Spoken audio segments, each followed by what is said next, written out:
Assalamualaikum warahmatullahi wabarakatuh. Bismillahirrahmanirrahim. Alhamdulillahi hamdas syakirin, hamdan na'imin, wal 'aqibatu lil muttaqin, wala 'udwana illa 'alal zalimin.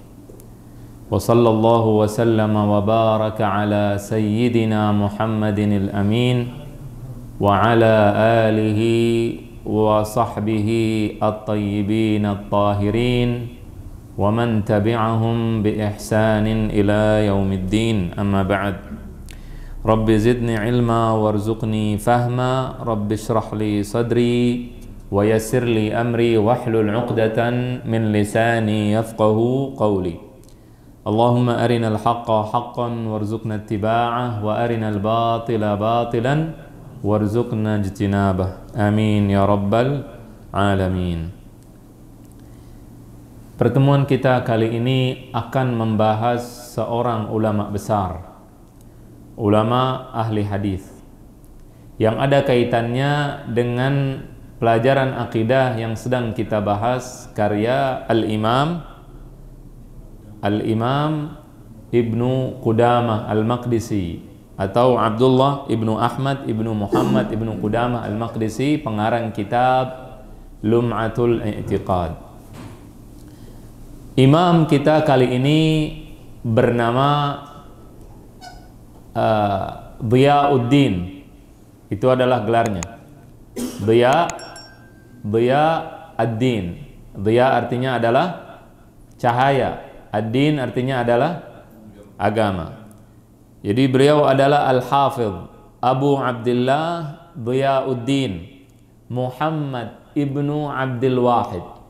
Namanya Muhammad, ayahnya bernama Abdul Wahid.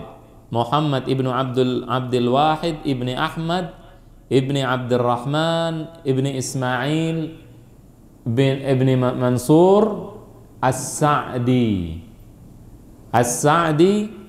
Al-Maqdisi Al-Jamma'ili As-Salihi Ad-Dimashqi Al-Hambali radhiyallahu ta'ala anhu wa ardah wa rahimahullahu ta'ala. Jadi panjang ya namanya, panjang. Beliau berasal dari Baitul Maqdis, dari Palestina. Keluarganya berasal dari Palestina, tapi dia hijrah bersama keluarganya ke Damaskus, di Dimashq atau di Syria. Tapi asalnya berasal dari Baitul Maqdis, dari Palestina. Dan Palestina kemudian Damaskus itu tadinya adalah semuanya disebut dengan Asy-Syam. Ya, masih termasuk ulama Diyar Asy-Syamiyah. Beliau termasuk ulama Al-Maqadisah. Ulama Al-Maqadisah. Apa artinya Maqadisah? Al-Maqadisah itu adalah jamak dari Al-Maqdisi. Al-Maqdisi satu orang yang dinisbatkan kepada Baitul Maqdis. Kalau orang Jakarta kita bilang Al-Jakartawi misalkan, atau Al-Bitawi, Sunda As-Sundawi. Orang dari Baitul Maqdis disebut dengan Al-Maqdisi. Kalau banyak disebut Al-Maqadisah. Jelas? Jadi dari ulama Al-Maqadisah yang berasal dari Baitul Maqdis. Jadi beliau dari Jamma'il seperti Ibnu Qudamah, dan juga berasal dari satu kampung yang bernama Kampung As-Salihiyah. Ini kampung saleh, disebut Salihiyah karena dibangun oleh keluarganya Ibnu Qudamah. Mereka orang-orang soleh sehingga disebut kampung tersebut kampung orang soleh. Al-Imam Dhiyauddin Al-Maqdisi juga nanti akan mendirikan Darus Sunnah atau semacam sekolah pesantren di tempat tersebut, tempat hijrahnya. Tapi beliau ketika hijrah bukan karena kabur. Kenapa dia hijrah? Keluarganya hijrah dari Palestina ke Damaskus, Syria karena penjajahan. Karena penjajahan pasukan salib yang menguasai Palestina, Baitul Maqdis di situ. Jadi memang Baitul Maqdis ini diperebutkan dari dulu. Para salibis ketika masuk mereka menjajah, kemudian mereka tidak memberikan kebebasan kepada para penduduk setempat untuk melakukan pendapatnya dan juga keyakinannya, sama seperti Belanda masuk ke Indonesia. Ya, jadi Belanda pada saat masuk ke Indonesia, Portugis dan juga Spanyol dan para negara Eropa yang mereka adalah pasukan salib atau pasukan Kristen yang datang kemari, mereka punya misi, dan itu kita pelajari. Namanya misinya apa? Di antara misinya adalah gospel, penginjilan. Dan itu terjadi, mereka menerjemahkan Injil ke bahasa Jawa dan seterusnya. Jadi orang yang mengingkari bahwa masuknya Kristen diantaranya ke Indonesia juga dipengaruhi oleh penjajah, itu sama saja dia membutakan matanya, nggak mau melihat terhadap fakta sejarah. Kalau kita bicara 1-2 orang masuk Kristen zaman dulu sebelum penjajahan, itu bukan merupakan penyebab penyebaran Kristen di Indonesia. Tapi kalau kristenisasi di Indonesia, nomor 1 utama dan pertama karena penjajahan. Jelas ini? Baik. Intinya adalah Al-Hafidh Diyauddin Al-Maqdisi dilahirkan di Damaskus pada tahun 569 Hijriyah. 569 Hijriyah. Siapa dia? Al-Hafidh Diyauddin. Beliau adalah keponakan daripada Al-Imam yang kita bahas. Siapa? Ibnu Qudamah, keponakannya. Jadi Ibnu Qudamah atau Abdullah bin Muhammad Muwaffaquddin Ibnu Qudamah, pengarang kitab Lum'atul I'tiqad, adalah pamannya dari ibu, paman dari ibu. Nah, jadi khaluhu atau pamannya dari ibu. Nah, ini keluarga ulama semua. Mulai dari kakeknya ulama, bapaknya ulama, ibunya namanya Ruqayyah, ulama juga, saudaranya ulama, saudara kandung laki-lakinya ulama. Kemudian saudara perempuannya ulama. Semuanya keluarganya keluarga ulama. Ulama bukan biasa, ulama besar. Nah, ini harus kita usahakan untuk kita contoh, supaya nanti keturunan kita, keluarga kita adalah keluarga ulama. Dan ini kalau kita lihat di Hadramaut misalkan, terjadi beberapa keluarga adalah keluarga ulama. Misalnya kitab yang sekarang antum baca, kitab Al-Yaqutun Nafis, Mukhtasar Al-Latif, karya Bafadhal, itu juga keluarga ulama. Nanti kalau kita lihat keluarganya dia ulama semua. Jelas tidak? Maka ketika kita mampu, maka kita didik keluarga kita dan anak kita dengan pendidikan agama yang benar, supaya muncul dari keluarga kita para ulama besar. Jelas tidak? Baik. Keluarga Diyauddin siapa saja? Yang pertama, kalau kita lihat ibunya, tadi ibunya siapa namanya? Ruqayyah bintu anak daripada Asy-Syaikh Ahmad Ibnu Qudamah. Jadi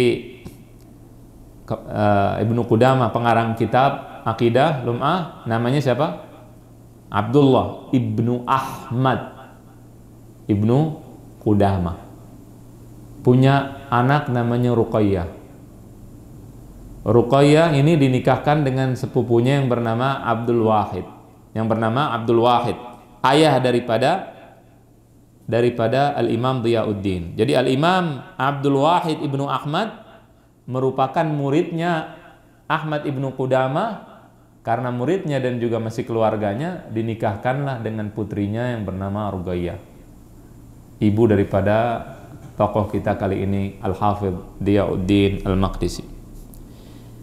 Kemudian ibunya ini melahirkan 3 orang anak yang bernama Diya, kemudian Zainab, kemudian juga Asia. Ada juga dalam terjemahannya yang lain dikatakan ada juga kakaknya. Nanti akan kita bahas. Ada kakaknya yang disebut dengan Al-Bukhari, tapi bukan Imam Bukhari yang pengarang kitab Sahih. Ya, dan satu lagi ada lagi yang bernama Abdurrahim. Ya. Jadi ibunya ini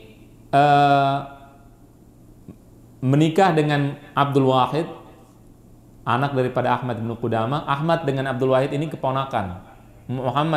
Abdul Wahid dengan Ahmad adalah keponakan. Jadi nikah dengan sepupunya. Beliau Ruqayyah ini mengajarkan hadis. Jadi Al-Hafidz Diyauddin meriwayatkan hadis. Beliau adalah seorang ulama yang terkenal spesialisasinya ilmunya di dalam bidang hadis. Di dalam bidang hadis. Seperti Al-Imam Abdul Ghani Al-Maqdisi. Masih sepupunya juga. Jadi ini keluarga luar biasa. Semua ulama besar, bukan ulama asal-asal. Ya, bukan ulama majazan. Ulama majazan apa? Ulama secara majaz, hakikat bukan ulama, diulamakan. Kalau ini ulama asli. Jelas tidak? Ini ulama asli, keluarganya keluarga ulama. Jadi tadi kakek daripada ibunya adalah Ahmad ibnu Qudamah yang wafat pada tahun 558 Hijriah. Itu siapa? Kakeknya. Beliau terkenal dengan keilmuannya. Kemudian pamannya, khalnya, paman dari ibu, ada dua, Al-Imam Abu Umar Al-Maqdisi yang wafat pada tahun 607 Hijriah. Itu juga pamannya, seorang alim besar, ulama besar. Kemudian juga Al-Muwaffaq Abdullah bin Ahmad ibnu Muhammad ibnu Qudamah yang wafat pada tahun 620 Hijriah, yang kitabnya sedang kita pelajari. Jelas? Kemudian juga kakeknya dari bapaknya, itu tadi kakek dari ibu. Kakek dari bapaknya adalah Ahmad ibnu Abdurrahman. Ahmad ibnu Abdurrahman. Ayahnya Abdul Wahid, tadi sudah dikatakan, wafat tahun 590 Hijriyah. Ini beliau yang hijrah bersama pamannya Syekh Ahmad ibnu Qudamah dari Baitul Maqdis ke Damaskus, Syria. Nah, kemudian tadi saudara-saudaranya sudah kita sebutkan sebagian. Yang pertama Abul Abbas Syamsuddin Abul Abbas Al-Imam Al-Hafidh, Imam Al-Hafidh, ahli hadis. Al-Hafidh itu artinya yang hafal banyak hadis. Kalau dulu tidak dikatakan Al-Hafidh kepada orang yang hafal Quran, karena semua orang hafal Quran. Kalau zaman sekarang disebut Al-Hafidh, artinya apa? Hafal Quran. Kalau dulu bukan Quran, hadis. Kalau dia hafal banyak hadis disebut Al-Hafidh. Ibnu Hajar Al-Asqalani, Al-Hafidh Diyauddin Al-Maqdisi. Kalau sekarang Al-Hafidh yaitu hafal Quran. Dulu nggak begitu. Karena dulu orang awam semua juga hafal Quran. Jelas? Kemudian Ahmad ibnu Abdul Wahid. Ini saudara kakaknya, kakak kandungnya yang besar. Beliau adalah seorang muhadits dan disebut dengan Al-Bukhari. Wafat pada tahun 623 Hijriyah. 623 Hijriyah. Kemudian saudaranya Asia. Ini adalah ibu daripada Al-Imam Al-Hafidh Saifuddin. 640 Hijriyah wafatnya. Jadi saudaranya melahirkan seorang Al-Hafidh, ahli hadis juga. Ya. Kemudian ada lagi saudara perempuannya bernama Zainab. Dia juga meriwayatkan hadis-hadis Nabi sallallahu alaihi wasallam. Wafat pada tahun 624 Hijriah. Itu tadi siapa? Keluarganya. Kemudian ada lagi keluarganya yang belum disebutkan. Khalatuh. Khalah apa? Tantenya dari ibu. Saudara ibunya. Rabi'ah bintu Ahmad ibnu Muhammad Al-Maqdisiyah, wafat tahun 620 Hijriyah.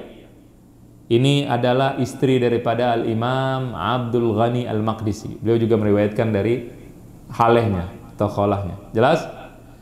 Kemudian kalau ini tadi adalah keluarganya, istrinya juga ulama juga istrinya. Jadi nggak tanggung-tanggung, keluarganya, anaknya, ponakannya, semuanya juga istrinya. Yang bernama Asiyah bintus Syihab Muhammad ibnu Khalaf ibnu Rajih, cucu daripada Asy-Syaikh Abi Umar yang tadi disebutkan. Wa kanat khayyirah wa hafizah li kitabillah wa rawiyah lil ahadits. Beliau adalah seorang wanita yang baik, kemudian hafal Al-Quran, kemudian meriwayatkan hadis-hadis Nabi Sallallahu Alaihi Wasallam. Wafat tahun 633 Hijriyah. Ini siapa?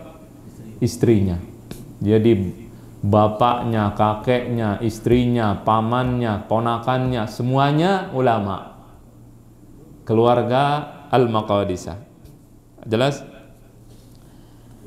Dari mana asal muasal keluarga ini mengenal ilmu atau berhubungan dengan ilmu agama, kemudian mereka saling mewarisi ilmu tersebut sampai menjadi keluarga ilmiah, keluarga yang terkenal dengan keilmuannya. Jadi ini dimulai daripada kakek mereka yang bernama Qudamah ibnu Miqdam. Qudamah ibnu Miqdam.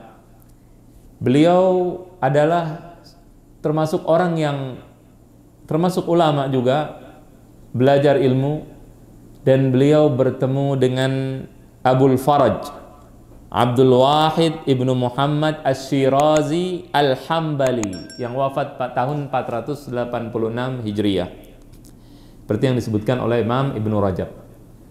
Abul Faraj adalah seorang ulama.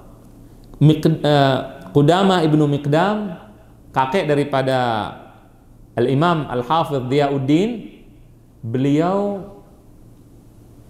adalah seorang yang mencintai ilmu.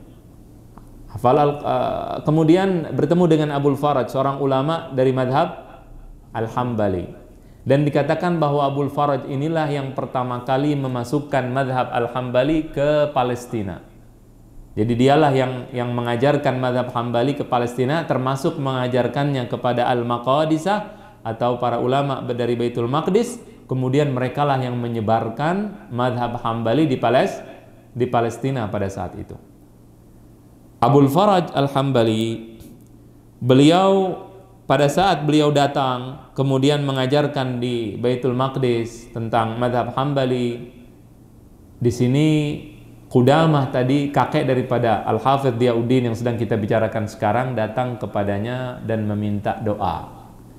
Dia mengatakan kepada Abul Faraj supaya Allah menjadikannya orang yang hafal Al-Quran Al-Karim, dan juga supaya menjadikannya orang yang berilmu.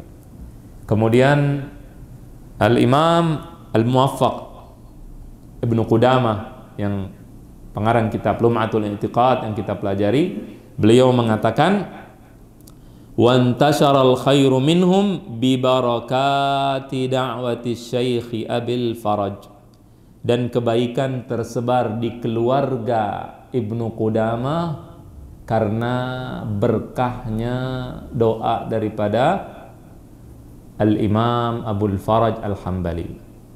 Dan beliau juga mengatakan kulluna fi barakati Syekh Abil Faraj, kita ini merupakan keberkahan, berkahnya siapa? Syekh Abul Faraj Al-Hambali, karena didoakan dan belajar dengan beliau. Ini kata siapa? Kata Imam Muwaffaquddin Ibnu Qudamah, pengarang kitab akidah yang kita pelajari. Dan kemudian dan ini dijelaskan oleh Imam Ibnu Rajab Al-Hambali. Kemudian bagaimana sifat Ibnu Al-Hafidh Diyauddin atau sifat fisiknya, bagaimana bentuk fisik daripada Al-Imam Al-Hafidh Diyauddin Al-Maqdisi. Dikatakan bahwa beliau sifat fisiknya adalah bahiyul manzar, malihus syaibah. Sifatnya adalah enak dipandang. Kemudian ubannya itu enak juga, manis. Artinya kalau dilihat ubannya enak gitu. Muhabbaban ilal muwafiqi wal mukhalif, dicintai dan disukai oleh orang yang sesuai pendapat dengannya dan yang tidak sesuai. Orang yang setuju dengan dia dalam berpendapat dan yang tidak setuju, semuanya mencintai Asy-Syaikh Dhiyauddin Al-Maqdisi. Kenapa? Karena disebutkan beliau di antara sifatnya adalah rafiqun, adalah sifat yang apa? Punya sifat rifqun, sifat lembut. Jadi beliau adalah orang yang lembut. Mustaghilan binafsihi radhiyallahu ta'ala anhu. Kemudian beliau ini tidak suka ngurusin orang, selalu ngurus dirinya sendiri, tidak mengurusi orang lain. Kana ghaziral ilm, ilmunya sangat luas. Zahidan, orangnya zuhud. Salihan mukhlisan, orangnya saleh dan juga ikhlas, sangat ikhlas. Sadiqal ibadah, ibadahnya juga jujur di dalam ibadahnya. Rafiqan, lembut. Dza adabin jammin, kemudian memiliki akhlak yang sangat baik. Harisan asyaddal hirsi ala nashri sunnah, sangat bersungguh-sungguh di dalam menyebarkan sunnah Rasulullah sallallahu alaihi wasallam. Kemudian Al-Imam Adz-Dzahabi mengatakan, kana yaqtani'u bil yasir, beliau ridha dengan sesuatu yang sedikit di dalam urusan dunia, ridha dengan apa yang Allah berikan kepadanya. Jadi kalau urusan dunia kita ridha, tapi kalau urusan akhirat boleh nggak ridha? Alhamdulillah, sholat cuma 2 rakaat cukup lah. Alhamdulillah, sedekah sedikit aja, yang penting sedekah. Ridha dengan yang sedikit dalam urusan akhirat tidak dianjurkan. Yang dianjurkan dalam urusan dunia. Ketika memiliki sedikit dia mengatakan alhamdulillah, itu yang dianjurkan.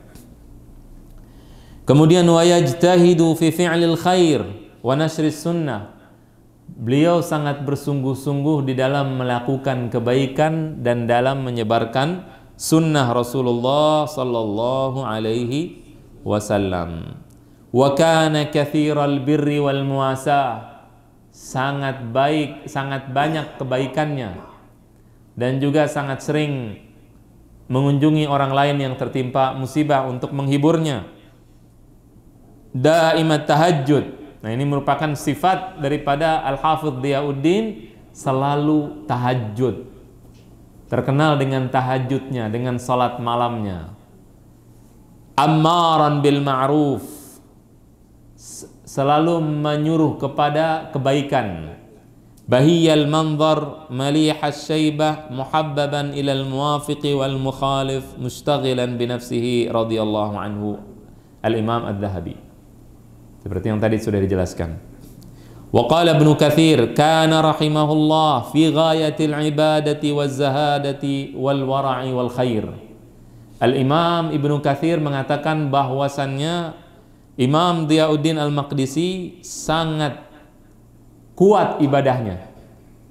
Imam yang sangat kuat ibadahnya. Jadi bukan hanya berilmu, tapi ibadahnya juga kuat. Waz-zahadah, dan juga zuhud. Ya, zuhud. Zuhud dalam artian dia tidak mencintai dunia. Dunia di dalam genggamannya, bukan di dalam hati. Itu artinya zuhud.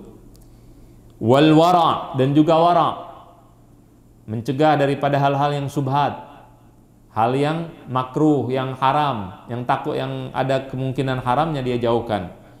Kemudian juga merupakan orang yang sangat baik, kata Imam Ibnu Katsir radhiyallahu taala anhu wa ardhah. Adapun sifat daripada akhlak daripada Imam Dhiyauddin Al-Maqdisi tadi sebagian sudah disebutkan. Dikatakan oleh muridnya Ibnul Hajib, beliau mengatakan Syekhuna Dhiya syekhu waqtih, Syekh Dhiya adalah syekh pada zamannya. Wa nasiju wahdih ilman wa amalan wa thiqatan wa dinan minal ulama ar-rabbaniyin wa huwa akbar min an yadulla alaihi mithli.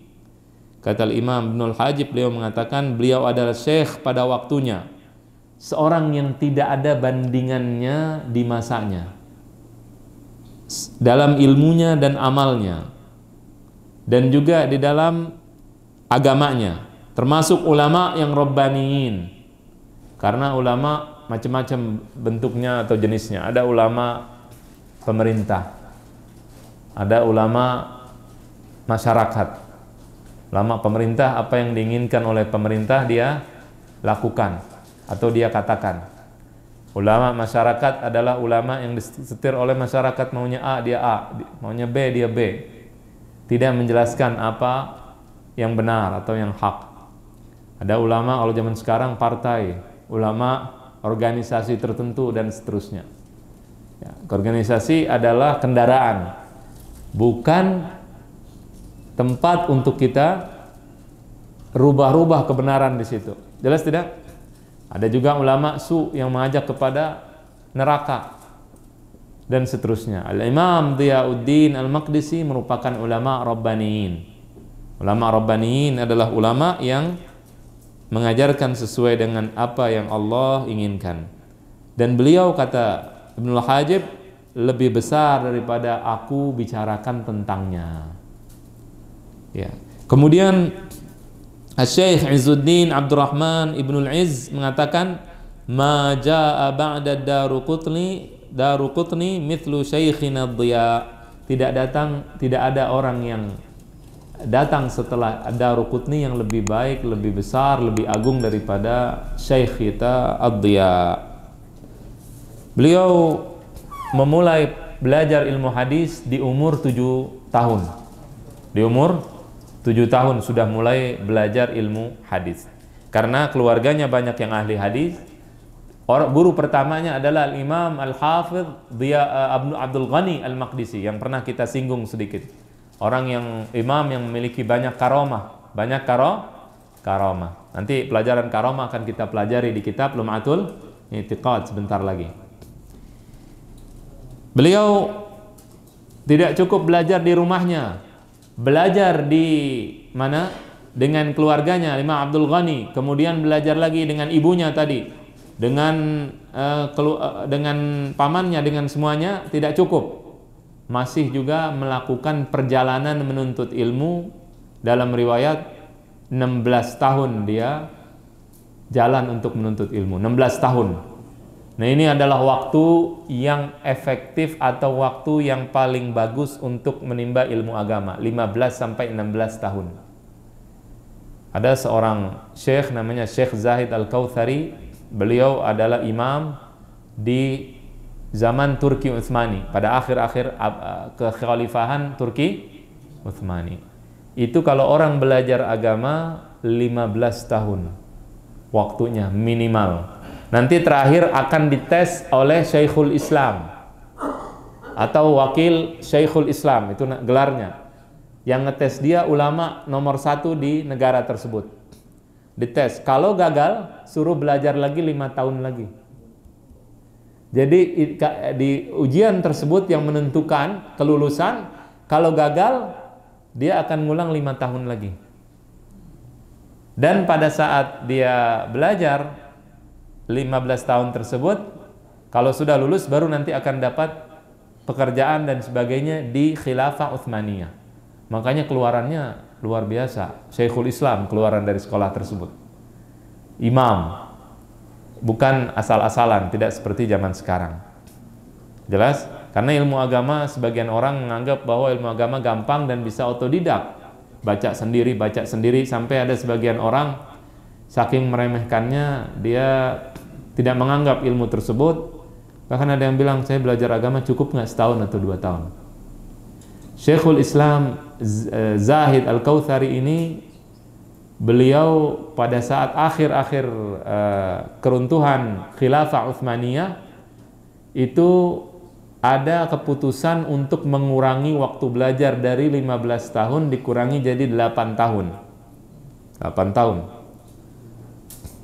Syekh Zahid menolak, negosiasi terus sampai akhirnya jadi 12 tahun. Di mana Khilafah Utsmaniyah? Di Afghanistan apa di Iran? Apa di Saudi? Alhamdulillah. Turki. Maka setelah disepakati 12 tahun belajar, waktu belajar 12 tahun, akhirnya kemudian Syekh Zahid mengatakan, kalau 12 tahun kita orang Turki nggak bisa bahasa Arab, sedangkan kitab yang kita pelajari bahasa Arab. Oleh karena itu, oke, saya terima 12 tahun, tapi tambah lagi 2 tahun buat belajar bahasa Arabnya. Jadi ditambah, jadi 14 tahun. Di korting cuma 1 tahun. Itu adalah cara daripada Syekh Zahid untuk tidak mengurangi waktu belajar. Nah, jadi Al-Imam Abdul Ghani Al-Maqdisi, rihlahnya, belajarnya, menuntut ilmunya 16 tahun dalam satu riwayat. Dalam riwayat lain 10 tahun. Itu belum dia jalan pergi hajinya. Zaman dulu pergi haji dan sebagainya, waktu saat dia haji juga dia menuntut ilmu juga. Jelas? Dia jalan untuk menuntut ilmu selama 5 tahun. Dalam perjalanan pertama, beliau datang pertama ke Mesir tahun 595 Hijriah, kemudian ke Baghdad, kemudian ke Asfahan, dan kemudian pada rihlah yang kedua beliau pergi 5 tahun lagi, pergi ke Asfahan lagi, kemudian Naisabur, kemudian Harah, kemudian Maru, kemudian Halab, kemudian Harran, kemudian Al-Mausil di Irak, dan kemudian kembali ke Damaskus. Imam besar, keluarganya ulama semua, tapi masih jalan untuk menuntut ilmu.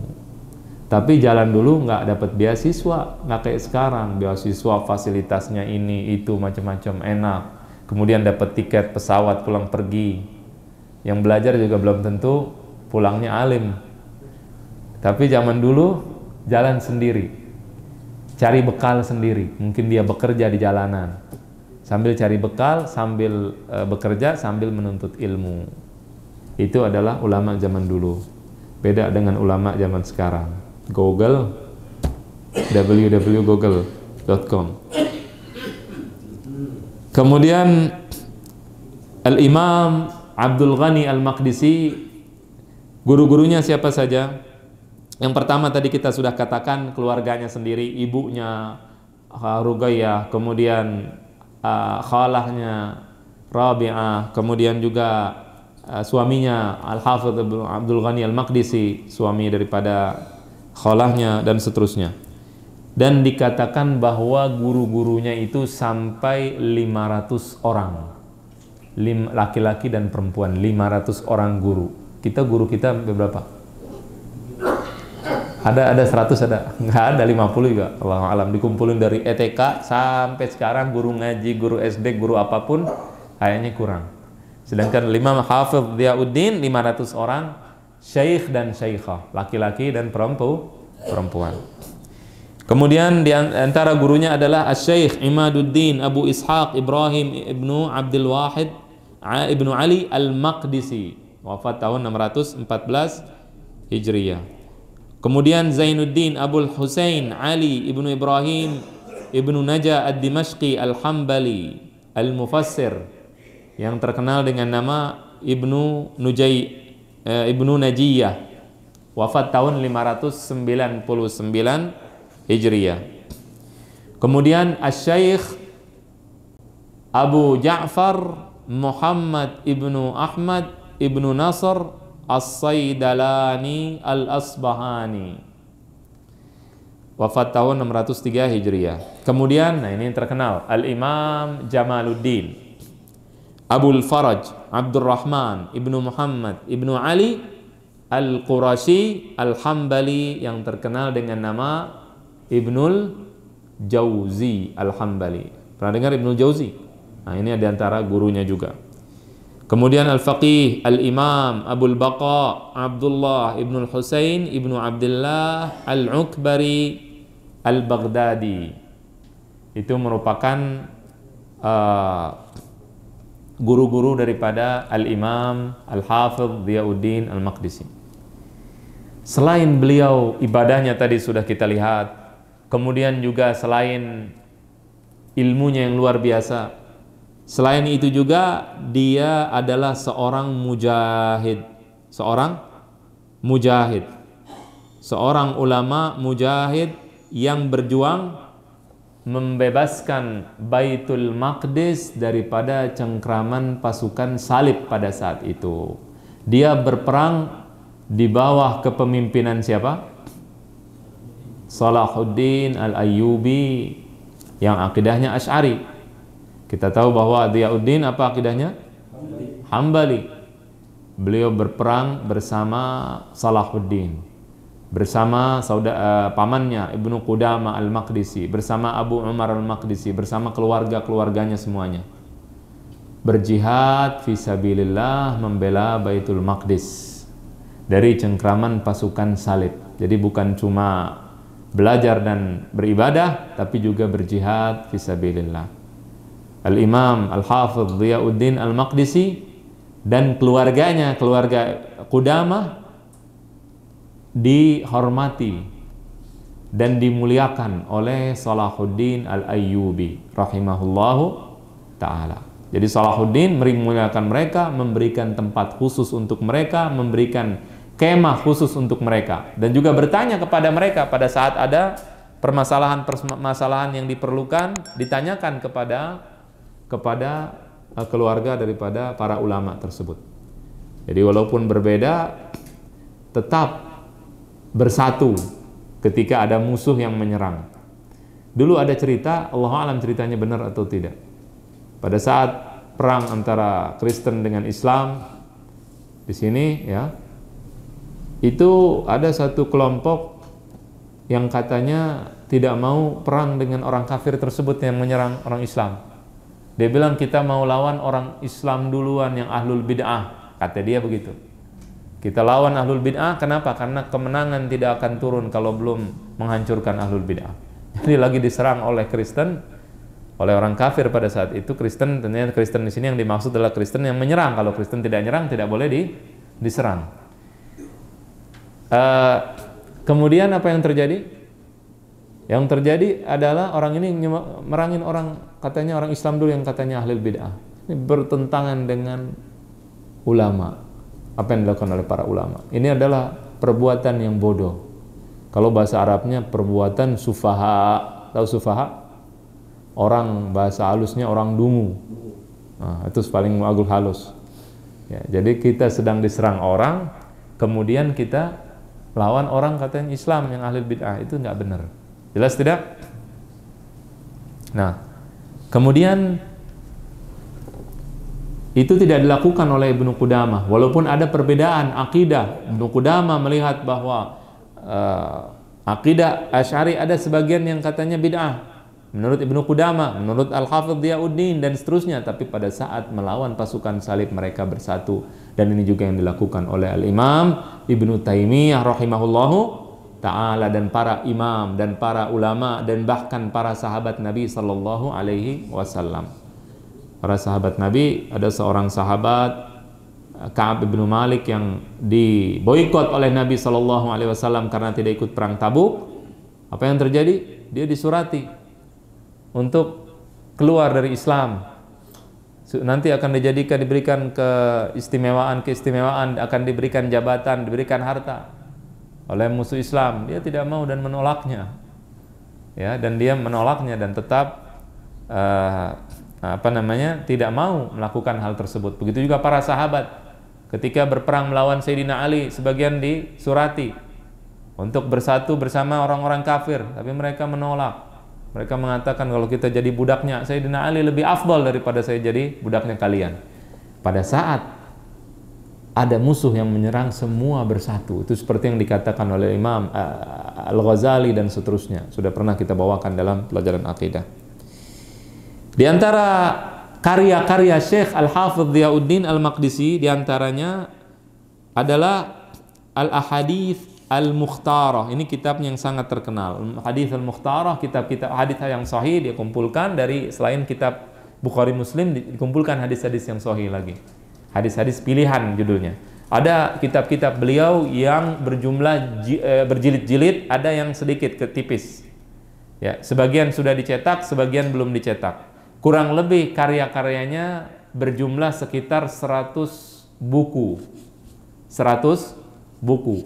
Di antaranya tadi Al-Hadits Al-Mukhtarah, kemudian As-Sunanu wal Ahkam Anil Mustafa sallallahu alaihi wasallam, kemudian Fadailul A'mal, keutamaan-keutamaan amal, kemudian Ittiba'us Sunan wajtinabul bid'ah, mengikuti sunnah dan menjauhkan bid'ah. Kemudian kitab Khasaisul Quran, Ikhtisasul Quran, Bi'audihi ila Rahimir Rahman.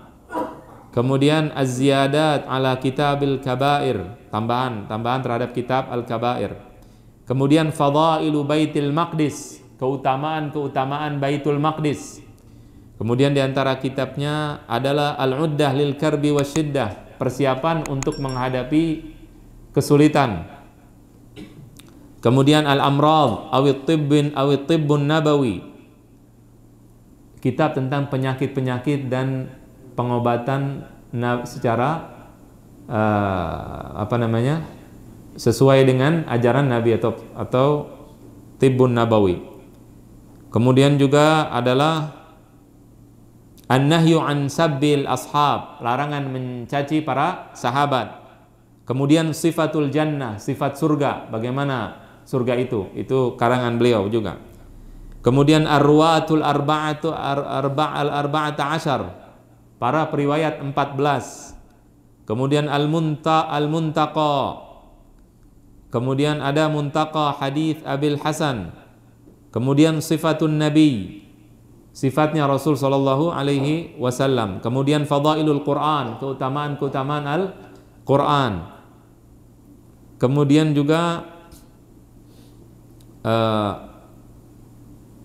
Manaqib Ja'far ibni Abi Talib, sejarahnya siapa? Al-Imam atau sahabat Nabi yang bernama Ja'far ibnu Abi Talib. Kemudian Ar-Ruwa an Muslim, para periwayat daripada Al-Imam Muslim ibnu Hajjaj, dan seterusnya. Ini merupakan kitab-kitab Al-Imam Abdul Ghani Al-Maqdisi. Ini yang bisa kita dapatkan di internet. Ada PDF-nya. Itu kalau tadi dihitung ada berapa? Mungkin sekitar 20-an, 30-an. Tapi jumlah kitab-kitabnya lebih dari itu, sampai ratusan. Sebagian belum dicetak. Jadi belum semua kitab para ulama kita sudah dicetak. Diyauddin Afwan. Tadi yang disebut siapa? Abdul Ghani? La, Diyauddin Al-Maqdisi. Wafat Imam Diyauddin Al-Maqdisi wafat pada tahun 643 Hijriyah dan umurnya 74 tahun kurang lebih pada saat wafat. Ya, beliau adalah seorang ulama hadis, ulama besar dalam bidang hadis. Jadi kalau nanti disebutkan, karena kita ada kaitannya dengan pelajaran akidah, berkata Al-Hafidh Diyauddin Al-Maqdisi, kita sudah pernah dengar cerita daripada Diyauddin Al-Maqdisi siapa. Nanti insya Allah akan kita jelaskan juga kisah para ulama yang lain. Kita Al-Imam As-Safarini, Al-Imam Al-Mar'i Al-Karmi, kemudian Al-Imam Abu Umar yang tadi disebutkan, Abdul Ghani yang tadi disebutkan, Al-Maqdisi, dan seterusnya. Jadi pada saat disebutkan di pelajaran akidah, karena kita belajar akidah Hambali, maka nanti insya Allah kita faham dan kita tahu bahwasannya mereka siapa dan dari mana asalnya.